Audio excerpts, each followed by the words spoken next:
ঘরে যদি আলু আর আটা থাকে তাহলে কিন্তু ঝটপট এইভাবে বিকেলের জন্য নাস্তা বানিয়ে নিতে পারেন। নাস্তাগুলো দেখতে যেমন সুন্দর, খেতেও কিন্তু ভীষণ মজার।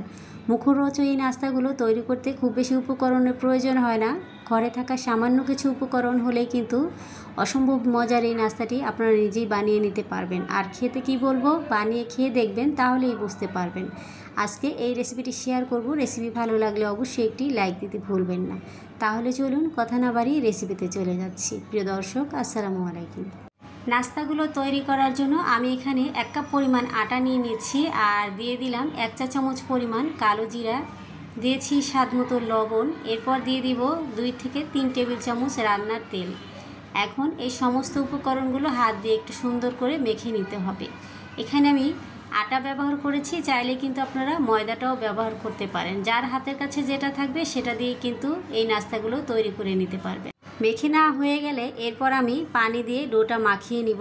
অল্প করে পানি দিব, এরপর ডোটাকে মাখিয়ে নিব। ডোটা একটু শক্ত করে মাখিয়ে নেবেন যাতে করে নাস্তাগুলো তৈরি করতে সুবিধা হয়। ডোটা সুন্দর করে মেখে নিয়েছি, এখন ঢেকে রেস্টে রেখে দিব 10 মিনিটের জন্য। অন্যদিকে এখানে আমি 2টা আলু সিদ্ধ করে এরপর একটু ম্যাশ করে নিয়েছি। এখন এখানে দিয়ে দিলাম 2টার মতো পেঁয়াজ কুচি। এরপর এখানে আমি 2 থেকে 3টা কাঁচামরিচ দিয়েছি। ঝালের পরিমাণটা আপনাদের পছন্দ মতো আপনারা দিয়ে দিবেন। এখন এখানে দিয়ে দিলাম 1/2 চা চামচেরও কম হলুদের গুঁড়া আর 1/2 চা চামচ দিয়ে দিচ্ছি কালো গোলমরিচের গুঁড়া। এরপর এখানে আমি দিয়ে দিব 1/2 চা চামচ পরিমাণ মরিচের গুঁড়া। আবারও বলছি, ঝালটা আপনাদের পছন্দ মতো আপনারা দিয়ে দিবেন। দিয়ে দিচ্ছি 1 চা চামচ পরিমাণ ভাজা জিরার গুঁড়া আর এখন দিয়ে দিলাম স্বাদ মতো লবণ। এখন সমস্ত উপকরণগুলো হাত দিয়ে একটু মেখে নিব। এইভাবে এই নাস্তাটা তৈরি করে খেয়ে দেখবেন, নাস্তাটা কিন্তু ভীষণই মজার। একবার যদি বানিয়ে খান তাহলে কিন্তু এইভাবে বারবার নাস্তা তৈরি করে খেতে ইচ্ছে করবে। এখানে আমি কিছুটা ধনেপাতা কুচি দিচ্ছি, এতে করে নাস্তাগুলো খেতে আরও ভীষণ ভালো লাগবে। ধনেপাতা দেওয়ার পর আমি আবারও সুন্দর করে সব কিছু মেখে নিয়েছি। তো আলুটা আমার সুন্দর করে মেখে নেওয়া হয়ে গেল। এরপর এই আলুটা আমি একটা সাইডে সরিয়ে রাখবো। এখন আগে যে ডোটা তৈরি করে রেখেছিলাম সেখান থেকে আমি একটি লেচি নিয়ে রুটি তৈরি করে নেব। তো এখানে কিছুটা লেচি নিয়ে আমি একটা বেলনির সাহায্যে একটা রুটি বেলে নিচ্ছি।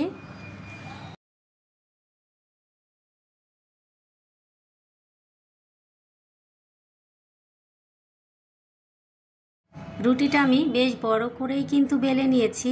এরপর একটা ছুরির সাহায্যে চারপাশের অংশগুলো কেটে বাদ দিয়ে দিলাম। নাস্তাটি বানানো কিন্তু খুবই সহজ, দেখে নিশ্চয়ই বুঝতে পারছেন। একেবারে সহজ, কোনো কঠিন কিছু না। একবার দেখলেই কিন্তু নাস্তাগুলো তৈরি করে নিতে পারবেন। এরপর আগে থেকে যে আলুর পুরটা তৈরি করে নিয়েছিলাম সেই পুরটা কিন্তু আমি লম্বালম্বিভাবে দিয়ে দিয়েছি। আলুর পুরটা কোনোভাবেই বেশি দিবেন না, তাহলে কিন্তু ভাঁজটা দেওয়ার সময় খুলে আসবে। আলুর পুরটা দেওয়ার পর একটা ভাঁজ দিয়ে আমি একটা ছুরির সাহায্যে বাকি অংশটা কেটে নিচ্ছি। আর 2 পাশের অংশটা কেটে নেবেন না, ওই 2 সাইডের অংশটা একটু রেখে দিবেন যাতে করে মুখটা সুন্দর করে বন্ধ করে নেওয়া যায়। এই যে আমি কিন্তু 1 ইঞ্চির মতো রেখে দিয়েছি, এটা কিন্তু কাটি নাই। 3 সাইডে কিন্তু এরকম 1 ইঞ্চির মতো রেখে দিবেন। তারপর এখানে আমি একটু পানি লাগিয়ে দিচ্ছি, তাতে মুখটা ভালোভাবে সিল করা যাবে। তো এইভাবে করে ঘুরিয়ে ঘুরিয়ে রোলটাকে তৈরি করে নিতে হবে। আবারও একটু পানি দিয়ে মুখটাকে ভালোভাবে সিল করে নিচ্ছি। তো এইভাবে করে ঘুরিয়ে রোল করে নিয়েছি। এখন হাতের মাঝে নিয়ে একটু ঘুরিয়ে নিচ্ছি যাতে মুখটা ভালোভাবে লেগে থাকে। এরপর এই যে 2টা মাথা, একটা মাথা আমি একটু মুখটা বন্ধ করে দিব। ঠিক এইভাবে কোনাকুনিভাবে বন্ধ করে দিতে হবে। এরপর অপর সাইডে এনে মাথাটা সুন্দরভাবে কিন্তু একটার ভিতরে আরেকটা দিয়ে মুখটাকে সুন্দর করে লাগিয়ে নিতে হবে। মুখটা এমনভাবে লাগাতে হবে যাতে তেলে ভাজার সময় কোনোভাবেই কিন্তু মুখটা খুলে না আসে। একটি নাস্তা কিন্তু আমি তৈরি করে নিয়েছি। সেমভাবে আরও একটি নাস্তা আমি তৈরি করে আপনাদের দেখিয়ে দিচ্ছি যাতে আপনাদের বুঝতে কোনো অসুবিধা না হয়। তো আবারও আলুর পুরটা দিয়ে এরপর আমি একটা ভাঁজ কিন্তু দিয়ে দিয়েছি। এরপর বাকি অংশটা এখন একইভাবে কেটে নিচ্ছি।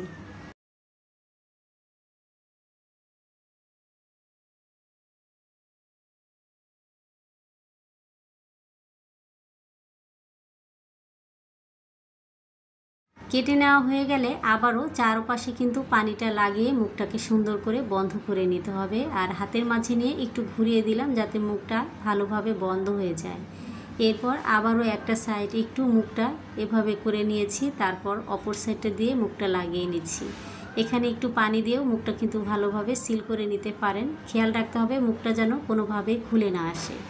তো এই নাস্তাটা আমি তৈরি করে নিয়েছি, আর একইভাবে সবগুলো নাস্তা আমার তৈরি করে নেওয়া হয়ে গেছে।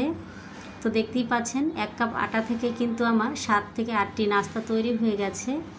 এখন এই নাস্তাগুলো আমি তেলে দিয়ে ভেজে নেব।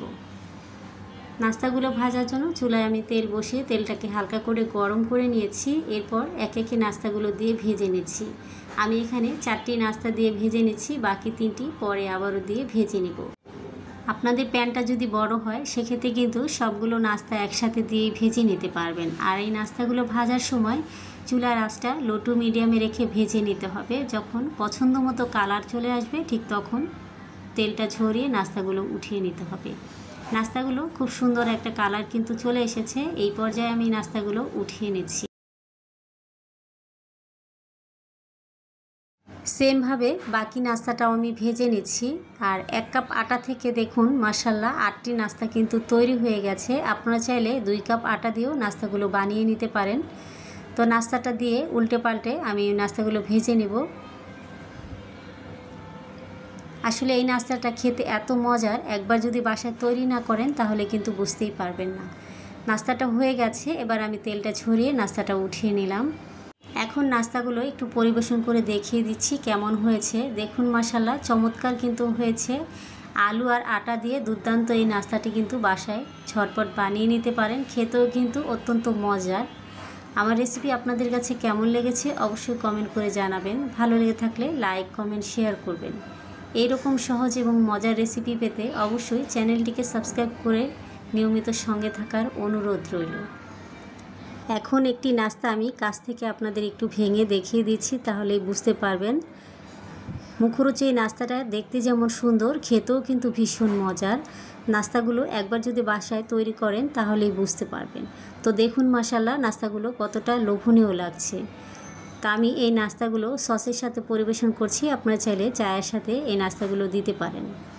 তো আজকের মতো এখানে বিদায় নেব। সবাই অনেক বেশি ভালো থাকবেন, সুস্থ থাকবেন। আল্লাহ হাফেজ।